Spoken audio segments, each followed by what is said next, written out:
Welcome in to a very tired episode of Virtual Courtside. I'm Harris. I got JT with me tonight. Um, what a night in the NBA 2K League. The conference finals lived up to the hype, or at least the Eastern Conference finals lived up to the hype. Raptors take it 2-1 in an epic game 3. Warriors take it in one of those boring series of the year. The Bucks got a little close, but for the most part, I mean, they just couldn't handle the gas. Um, I do want to talk about something off the top. I did say cock. That was really funny. I was trying to say clock. You know, it's funny. You say 1,500 words in one night. You call a hell of a night. And then all of a sudden you say one bad thing and that's what goes viral. So you know what? You just got to take it on the chin, laugh, and Bro, get to my tomorrow. face, like, if they would have put the camera on my face, I'm like, fuck no, Harry. I had to, and honestly, I was, I didn't mean to double down later, but me doubling down later with my voice blowing out line was also really funny. So Tox was like, wow. wow. You know, I gotta have a little fun when you're casting. Obviously accidental, but I want to talk about that off the top. All right, let's talk about the games. We'll start with the Warriors Bucks just because we didn't get to see too much of it. I mean, game one was a blowout of epic proportions. Game two, the Bucks backs against the wall, played them tough for a half, but once the Warriors were like, all right, let's wrap this bitch up, that was it. And yeah, we'll see them in the finals tomorrow. I felt like this was the series where CP at home kind of was like a hindrance because when you're starting bad, and again, I always spoke on it. When you're starting bad and you're in that room alone and your team is in a room together, you don't have that energy to feed off of. Like, I'm sure they were supportive and had its back. Yeah. But it's like you only hear it through a That's headset. over Discord. Yeah, right. That's different. You're in a room by yourself against the best damn team in the league. Like, I am fucking shitting it. How do I turn it around? Yeah. And it's like they're trying to tell you, but it's like they all have each other to feed off of. You have like a bunch of voices in Discord. That's got to be one of the most demoralizing teams to start off bad against, because you know that if you start off slow, you ain't heating up. Like you're not going to catch back up to them. And just from watching the clips that we could from the game, I it's just a classic Warriors win. We've seen so little of them this week. We've seen one game of them on stage, and it was a goddamn 50-point flood the other night against Pistons GT. But I'm excited to watch the Warriors on stage tomorrow against a team that I think they are far better than, but I think the Raptors will push them. You know, I think Nick will have them ready. They'll have a good game plan. They'll try to slow the game down. But I just, to be honest with you, I don't know how you beat the Warriors without getting really lucky. Like, you almost need them to miss a ton of opens and turn the ball over a ton, which they never do. So I don't know. We'll talk about the finals matchup tomorrow, but I don't think we need to spend too much time on Bucks Warriors, man. It was a pretty clinical win. We can't spend much time. We didn't watch the game that the Warriors have done this week. It's been Pound Town. Yeah, like it's literally been pull your pants down, bend over, catch this fucking belt. Dude, like, they lost that game to T-Wolves Gaming, and they took that shit personally. They're like, all right, fuck you guys, fuck this conference, this shit's ours, and they bopped them. I told you they needed that shit. Yeah, I told you, don't come here 6-0. Y'all have done that twice with that same. I'm not gonna lie to you, buddy. I think if they come here 6-0, they still win both their series. I don't know because that kick in the ass gives a different kind of motivation. Yeah, way different. They're playing with a lot of force, a lot of anger, a lot of poise as well. Cease was amazing tonight too. I mentioned he was my X factor last night. He was robbing the slips all night, hitting big shots. I mean, he's amazing. It was funny. I'm an unnamed player in the Eastern Conference. We were talking about the Warriors. I'll keep it unnamed because just to keep it fair. He mentioned that he thought, quote, the Warriors are bad and that Cease is not the same player anymore. And I was like, that's a bold statement to make, considering they're probably going to bop either team in the East tomorrow. But that's nuts. It was devious, man. I was like, really? All right, you telling me this, man? But I don't want to put a name on it. I'll do it afterwards. I'll do it after tomorrow, and I'll mention who said it. But all right, let's talk about Wizards Raptors. I think one of the best series we've had on stage in a long time. A lot of the series that we've had on stage the past couple of years, they've never really gotten to a game 3. And B, if they have gone to a game 3, usually our game 3s have been blowouts. Like, one team will run away with it and it's just done. We've never had something come down to the wire like that in a while. And that was a great series on both sides. Really impressed. I'll start with the Wiz because they lost. Super impressed by their composure to come back in that series. Like, they got bopped in that first game. Like, that was a pretty embarrassing loss for them. and to turn around, win game 2 in impressive fashion, push the Raptors all the way to the end of game 3. I mean, they're back, man. The Wizards are going to be a force all year long. I think they're not a locked in playoff team, but you win around, you get like 30 extra points or something. So they're in pole position for a top 3 seed. They got to be feeling good. I feel like as long as they don't have just dog shit turn, they're locked for playoffs. But I love what I seen from them because, like you said, it was a flood.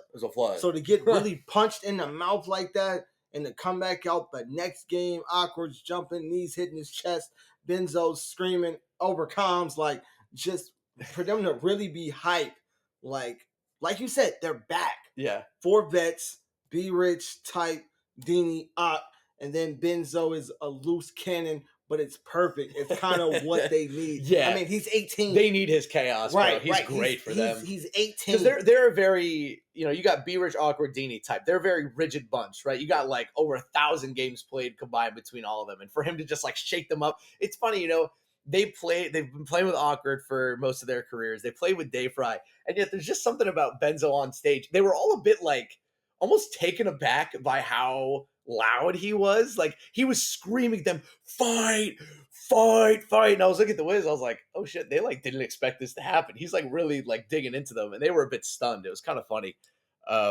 But yeah, I thought Benzo was great tonight. I thought Awkward was insane in game 2 and game 3, man. He took that matchup against Antoine Love personally. I think he won the matchup in game 2 and game 3. He put them in a great position to win. But symptoms, man, in that game 3. Unbelievable stuff. 4 threes in the fourth quarter, 2 in a row, hit another one, stop, hit another one. I mean, you get the double badge going. He hits it behind. He hasn't hit a 3 off the dribble all game, all series. All of a sudden goes behind the back, pops up a 3. I mean, that's the special stuff that you follow this league for, right? That was fun. But I think that's why I called him the X Factor last night. Yeah. Because they like to put Benzo up top. I'm not sure if him up top is promising long term. Because I give it to you, he'll give you 2 or 3 steals.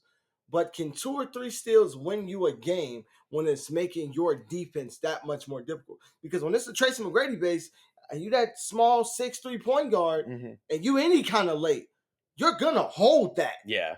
So it's like I don't know, especially when Beers can play defense. It's a risk reward though, because you want Benzo at the top of the break. You want him driving to the rim, or him getting off the break, trying to play, make a little bit, pass to the corner, get the old explanation that I got for why PG's played the hash is that they want to get the transition assist up their takeover.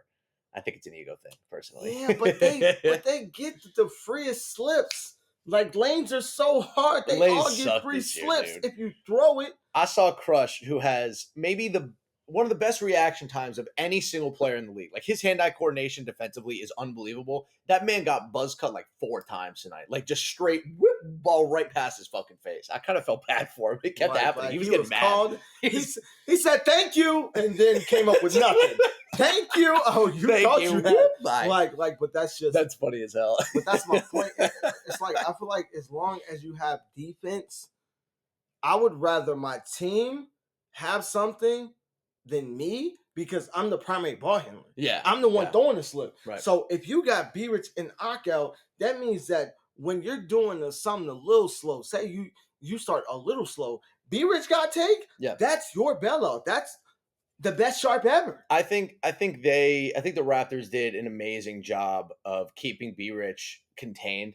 They were really focused on stopping his off-ball stuff and making sure that he didn't go crazy. I was really impressed with their defensive game plan against B-Rich, but the problem is that by doing that to B-Rich, I mean, they let Benzo absolutely cook them in games 2 and game 3. I thought Benzo was really, really good. Again, just super impressed by his aggressiveness at point guard. He's so confident. His confidence is absurd. Playing on a position that he doesn't have a ton of experience playing. Really impressed by him. That was a good series for the Wiz. One of those where you're pissed that you lost, but also like you're like, all right, well, we're set up pretty nice for the rest of the year. It's just the tip off. This is a fine time to lose. So Final 4 for them is not at all a shame. Let's talk about the Raptors, who ended up getting the win. It's interesting. I went into that series thinking, like, having a very different thought about them. Like, okay, this might be the best team in the East. I've actually come out of that series with a little bit of a worse feeling about them than I did coming into it. Like, they're good. They're a good team. They're a really good team. But, like, sometimes them not really having like a second like elite guy like really sticks out. Like they need somebody to basically play completely out of their body to like seal wins. And you had symptoms do it in game 3. Obviously, Antoine Love in game 1 almost put up a 40-20 game, so like that was enough. But I mean, if Symptom doesn't hit those 4 threes in the fourth quarter, they probably lose, I think.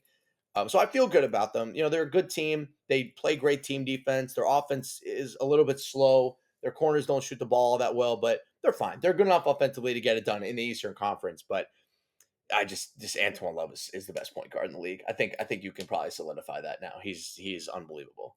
Yeah, What a player. What he showed me, I'm like, hey, I know Crush said it because he's his teammate. Yeah. But when I seen for like 30 in the first half, yeah, I'm like, damn. Like, but I've always said he was like, even going back to last year, watching him with the Hornets. Yeah. He's so damn good at the game that he opens it up for everybody else. Yeah. This is gonna sound crazy because I feel like we've been doing this all week. We've been comparing Benzo to JBM like the past like first 2 weeks. Dude, Antoine Love is JBM. I don't know what people are talking about. He plays the exact same way, slow, methodical.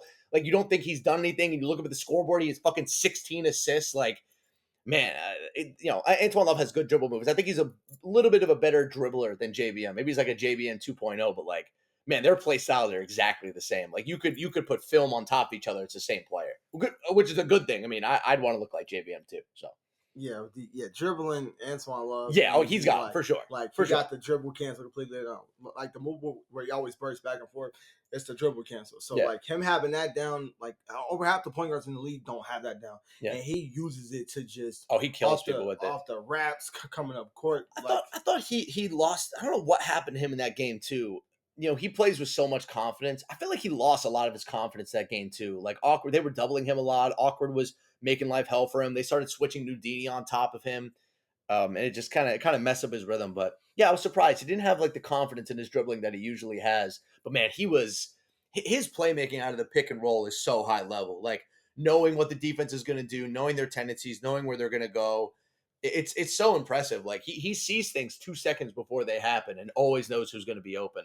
The problem is that Ham and Crush are like, man, they just got to be better shooting the ball out of the corner. Like Crush has been pretty good this week.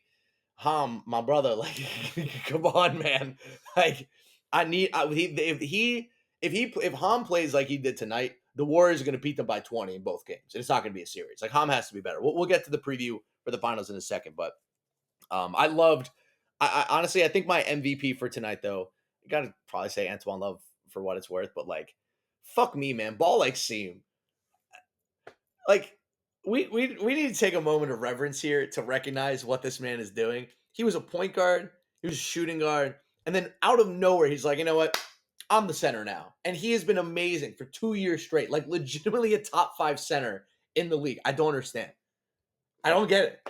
I need the team up king. I need his people to listen to this because they came up to me and they was talking about how you don't speak on Seam. Dude, he's in so like I'm waiting for him to not be this good anymore, and it's not going to happen. He's just this good. It's amazing, and that's what I give him. He comes up to me like we talk all the time, and he'll be like, "Bro, I'm telling you, JT." They just not fucking with me. No, they're not. Like, and I'm like, hey, I can't knock it, bro. You really go out there and move all the time. He had some offensive rebounds tonight that he got over Nudini and Type that we would just like look at each other like, how did he get that board?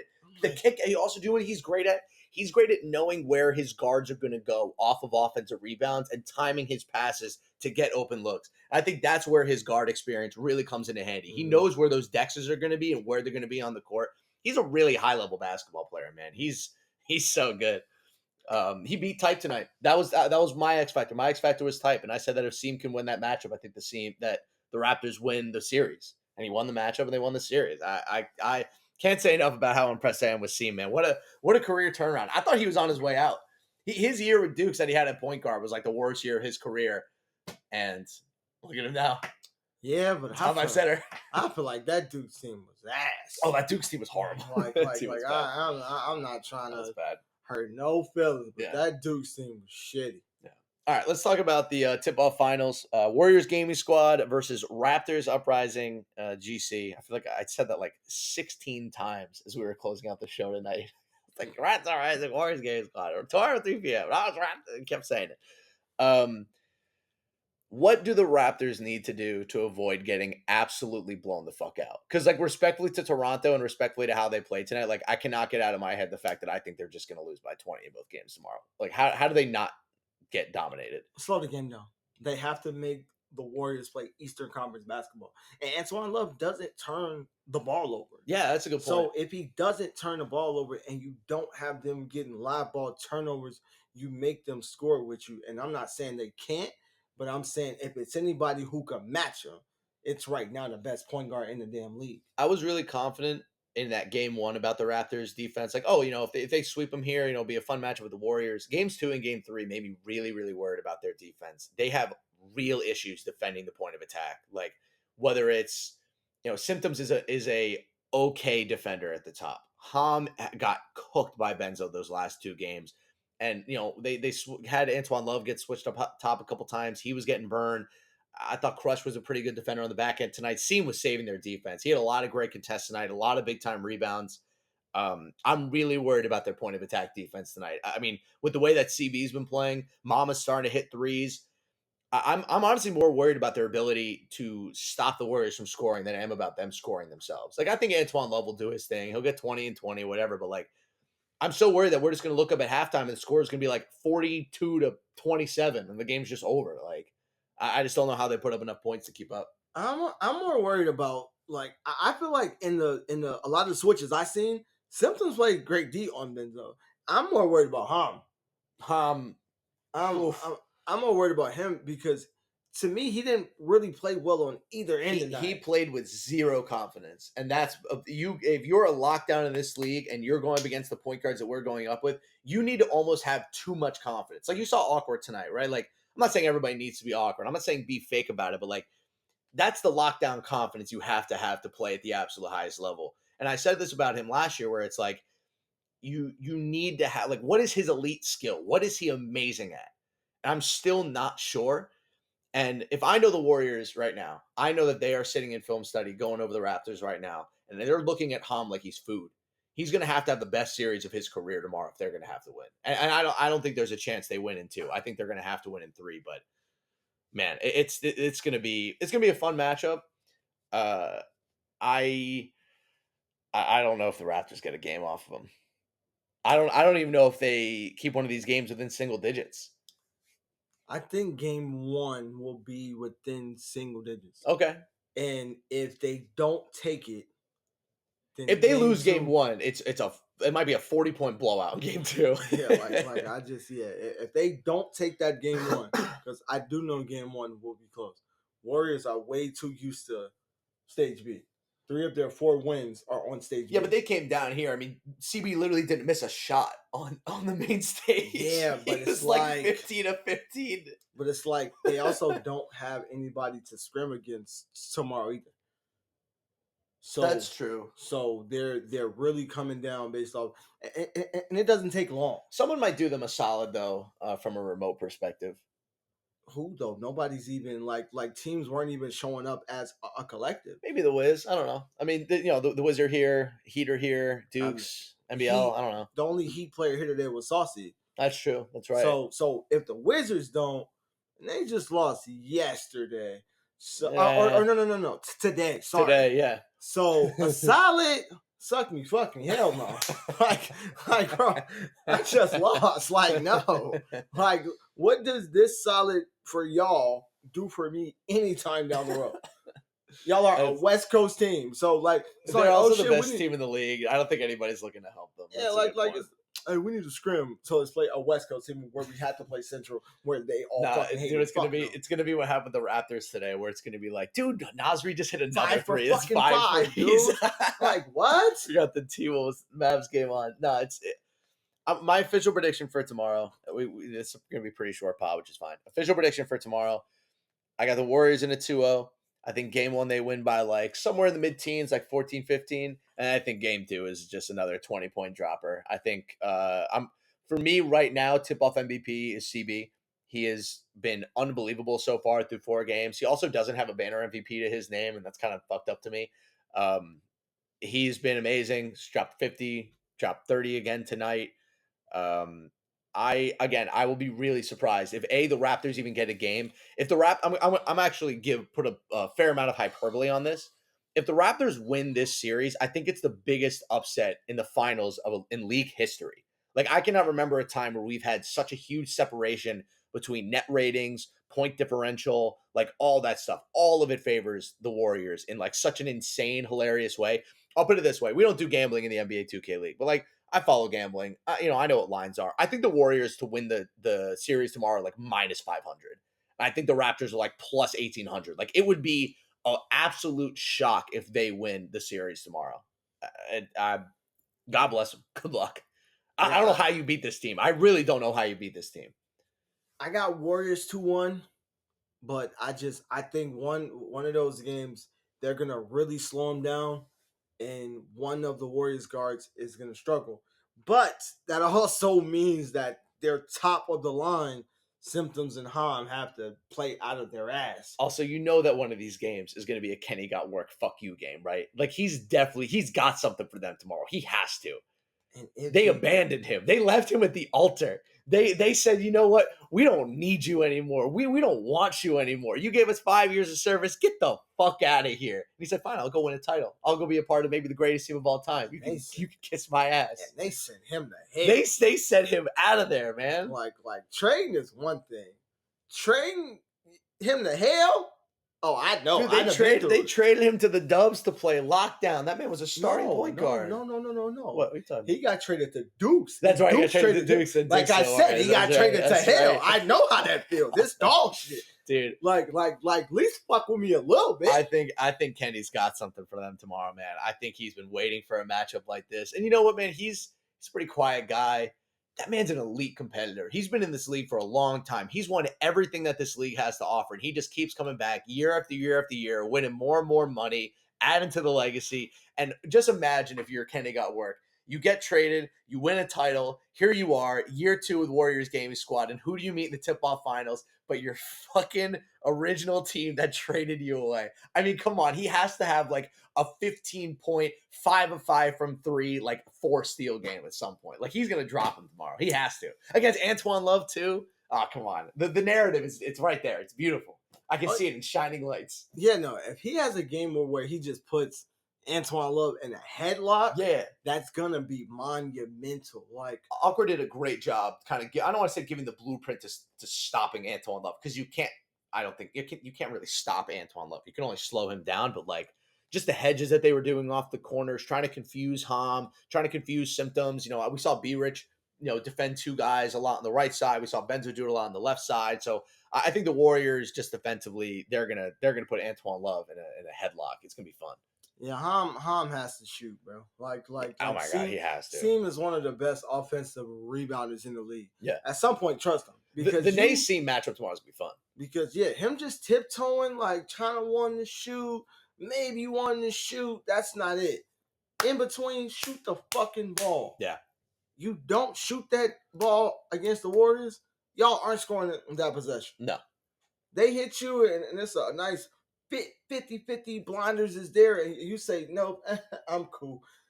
Yeah, I'm cool. You're not scoring. You're done. Like, I'm excited to see the Warriors' defensive efficiency on display. We talk a lot about being efficient on the offensive end. I don't think people really know what defensive efficiency even means. It means getting stops and forcing live ball turnovers. And nobody in the history of the 2K League the last 2 years has done it better than the Warriors. They've been one of the best defensive teams in the league. They're starting to get close to rivaling the Season 3, Season 4 Wizards run, just from a point differential standpoint, defensive rating standpoint. Like, they're getting really, really close. And that Wizards team, I'll give them even extra credit because they were trying to play defense on league builds that, like, it was a joke to score. I mean, you would just go down there, hold square, and it's like, whoop, dunk on your head. Like, guys were averaging 35, 36 a night just for shits and gigs. And they were still keeping teams under 60, under 65 points. So, different league build, different time, but yeah. I feel like I've been glazing the Warriors all week, but I just keep being right about them. I don't. If the Bucks couldn't get a game off them tonight, how can anybody expect to get consistent games off them? Like, the T-Wolves got them in remote. T-Wolves got them playing central. The second that we've got the Warriors playing on the same fucking server as the team that they're going up against, it hasn't even been close. The Bucks had them for a half, and then the third quarter, the Warriors are like, all right, hold this 8-point lead. Oh, sorry, we're gonna beat you by double digits anyway. Nice try. See you later. out of here. Supposed to be the second best team in the West. 2-0 sweep. See you in the turn. Like, what the hell? It's just like it's so fucked up. It's just like I'm not necessarily sold that the Bucks are the second best team. Who is? It could be I don't know. Dude, it's the Warriors, but with Mom at point guard. You got it. There you go. CB at shooting guard. That's the second best team in the West. Like, I can't I don't know who it is. Who is right. I don't know who, but the Bucks showed me tonight it's not them. Oh, I don't know. They showed me tonight it's not We don't have a lot of options. The West is really top heavy. There's a lot of dog shit teams in the West this year. But that's why so many bad that's teams. That's why the turn is gonna be huge. Bro, I'm looking at this right now. I just want to make sure that the recording is going. I'm looking at like the lowest point totals in the league. You got 1, 2, 3, 4. 4 of the bottom 5 teams or 4 of the bottom 6 teams are all in the West. Who are they? Lakers, Blazers, Pacers, and Dukes. Damn, it's not Kings or Jazz. And then you got Jazz, and then the Jazz at 20 as well. The Kings have 30 points, man. Kings won 3-3. Good for the Kings, man. Yeah.